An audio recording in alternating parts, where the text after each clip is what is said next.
Hello everyone, welcome to this online session on where we are going to see how do we manage the cash flow and the cost after or while reopening the hotel amid the low business. During the pandemic now, we are most of the businesses, the hotels, restaurants are struggling with the cash, the cash, the king because the revenues are missing. There are no guests or very minimal guests in our hotels or restaurants. But the cost, our labor cost, our fixed cost, rentals, insurance, and everything else remains the same. So how do we manage the cash flow? How do we estimate how long we need to be able, how long we can be able to run our business as what we are doing, or what else we can do? What are the areas where we can use some innovation and some best practices to manage the cash?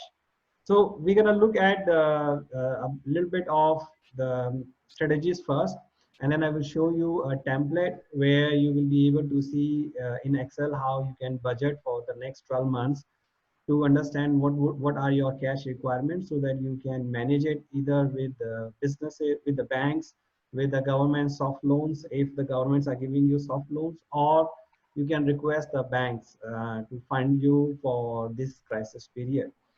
So let's start.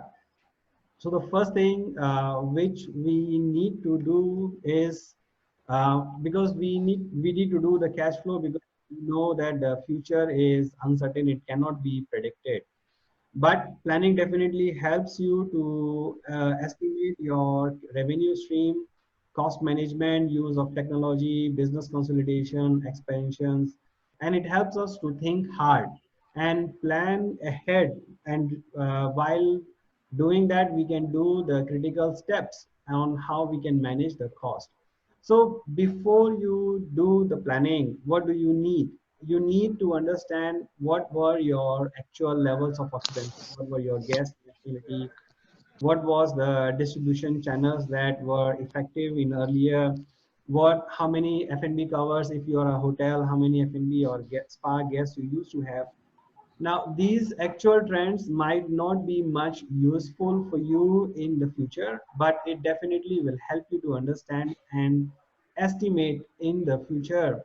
If let's say you are estimating 100 room nights, how many covers you think you can get? How many spa guests you think you will be able to get? What would be their spend, and how much you are spending, how much you can expect the revenue?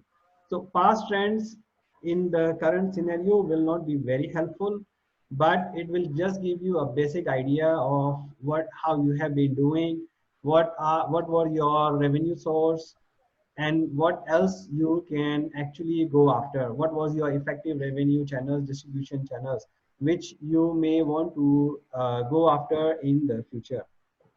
And the very important thing, you need to have a historical trend of your fixed cost. How much is your rental? What are the fixed costs that you are incurring?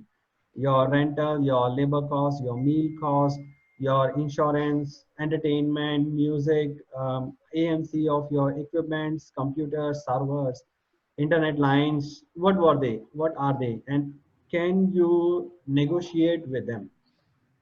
And also you need to understand the cost of sales, your existing cost of sales, your variable cost, your food cost. How much is it compared to revenue? How much is it per guest? How much amenities you are spending now? It's not that you can use these variable cost standards for future, but you can base on this and adjust your operating standards, which are going to change in the future, and your plan of actions.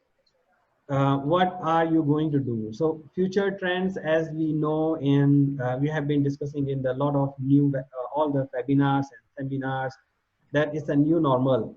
We are in the new era where we have to focus on hygiene. We have to focus on sanitation. Our hygiene standards will increase. Uh, Cost of gloves, masks, sanitizers, all those things will definitely increase our cost of operations. Also, the hygiene facilities in the kitchen, in the front desk, those will again increase. You might have to invest a bit of technology for touchless areas, or you might have to modify your equipment to allow the guests to have touchless experiences and safe experiences. So those are the things you might have to do. You might have to reduce the number of sittings in the property, in your hotel, in your restaurants. You might not be able to operate at 100% capacity. So you need to know what are the actions that you are going to take, what are the future trends, what are the restrictions placed by the government. Once